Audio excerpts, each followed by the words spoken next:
قرآن مجید میں آتا ہے نا کہ جب حضرت موسیٰ علیہ الصلوۃ والسلام کی ماں کے دل میں اللہ نے الہام کیا کہ اس بچے کو صندوق کے حوالے کر دو اور اس کو دریا کی موجوں کے حوالے کر دو، یأخذہ عدو لی، نتیجہ کیا نکلے گا؟ میرے دشمن کے ہاتھ میں آ جائے گا یہ بچہ۔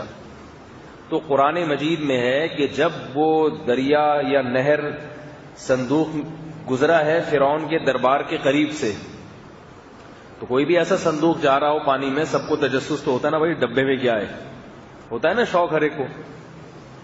تو فرعون کے درباریوں کو بھی شوق ہوا کہ بھائی یہ دیکھیں یہ صندوقچے میں کیا ہے، فوراً جا کے اس صندوقچے کو لے کر آئے، کھول کے دیکھا گیا تو بڑا خوبصورت مسکراتا ہوا بچہ۔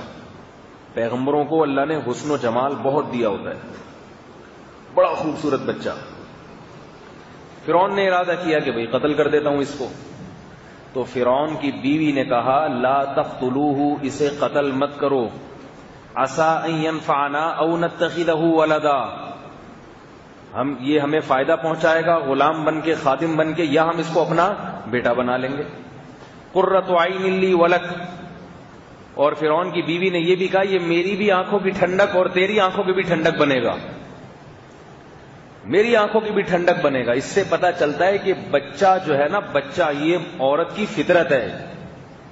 دیکھو فرعون کی بیوی کو ہر عیش و عشرت کا سامان مل رہا تھا فرعون کے محل میں، مگر اولاد نہیں تھی۔ تو اس کی جو ایک عورت میں اللہ نے ماں کی ممتا رکھی ہے نا، ماں کی، اس کا کوئی آلٹرنیٹ ہے ہی نہیں۔ عورت جتنا اپنے بچے کو دیکھ کے خوش ہوتی ہے، دنیا میں کسی چیز کو دیکھ کے اتنا خوش نہیں ہوتی۔ لوگ سمجھتے ہیں فلمیں دیکھ کے خوش ہوتی ہیں، ڈرامے دیکھ کے خوش ہوتی ہیں۔ عورت بھی یہ سمجھتی ہے کہ بھئی ہمیں بچے نہیں چاہیے، ڈرامے چاہیے، فلمیں چاہیے۔ وہ میڈیا نے دماغ خراب کیا ہوا ہے ان کا، ورنہ جب عورت کی گود میں بچہ ہوتا ہے پھر اس کے جذبات دیکھو، پھر اس کی کیفیات دیکھو، وہ بچے کی مسکراہٹ پہ اس کا دل مسکراتا ہے۔ تو اس لیے یہ جو فطرت کے خلاف باتیں میڈیا پھیلا رہا ہے نا، ان کو نہیں مانا کریں۔ عورت کا سکون، اس کے اطمینان، اس کے جو پر لطف زندگی ہے وہ بچوں میں ہی ہے، اولاد میں ہی ہے، اسی میں خوش رہتی ہے وہ۔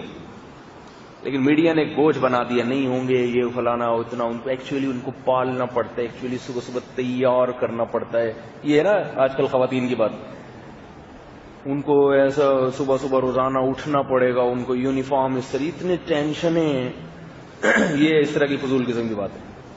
کچھ دن پہلے گھر میں جانا ہوا، بڑے مالدار لوگ تھے، ان کی بڑی بیٹی 6-7 سال کی ہوگی، اور اب ان کے ہاں دوسرے بچے کی ولادت ہوئی، بیٹی ہے وہ بھی۔ تو مجھے اس گھر میں بڑی وحشت ہو رہی تھی، میرا دل چاہ رہا تھا ان کے والد سے بولوں اس بچی کا کیا قصور تھا کہ اس کو آپ نے بہنوں سے اور بھائیوں کی نعمت سے محروم کر دیا۔ پورا بچپن 5-6 سال کا عرصہ اس نے اپنے قریبی عمر بچے کے بغیر گزار دیا۔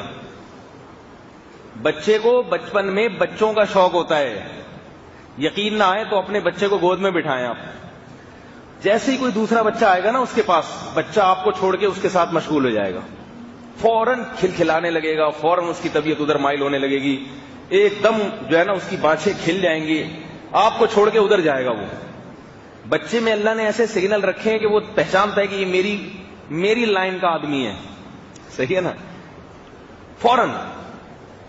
تو میں حیران ہو رہا تھا، میں نے کہا ان کے ابا اماں کو بولوں کہ تم لوگ اپنی آسانی کی خاطر، اول تو اپنی بھی آسانی نہیں ہے اس میں، اپنی بھی لائف کا مزہ کرکرا ہو جاتا ہے، لیکن اس بچی کا کیا قصور ہے؟ اس کو تو کھیلنے کے لیے اس کے قریبی عمر بہن بھائی ہوتے، ان میں کھیل کے یہ بڑی ہوتی، وہ بیچاری 6-7 سال تک اپنے ابا اماں کو ہی دیکھ دیکھ کے بڑی ہو گئی۔ تو یہ بچے پر ظلم ہے، بچے کو بچے چاہیے۔ تو فرعون کی بیوی جو تھی نا، اس کو ایک دم خیال آیا کہ بھئی ہمارے اولاد نہیں ہے، تو قرۃ عین لی ولک، یہ بچہ میری آنکھوں کی ٹھنڈک بھی بنے گا، اور فرعون سے کہہ رہی ہے اپنے ہسبینڈ سے کہ یہ تمہاری آنکھوں کی ٹھنڈک بھی بنے گا۔ فرعون چپ چاپ دیکھ رہے ہیں، ٹھیک ہے، کوئی کمنٹس نہیں۔ بعض مفسرین نے لکھا ہے، کوئی سند نہیں ہے اس کی، لیکن لکھا ہے کہ فرعون نے کہا تیری آنکھوں کی بنے گا، میری آنکھوں کی ٹھنڈک نہیں بنے گا۔ پتہ نہیں اس کی حقیقت کیا، واللہ اعلم۔ تو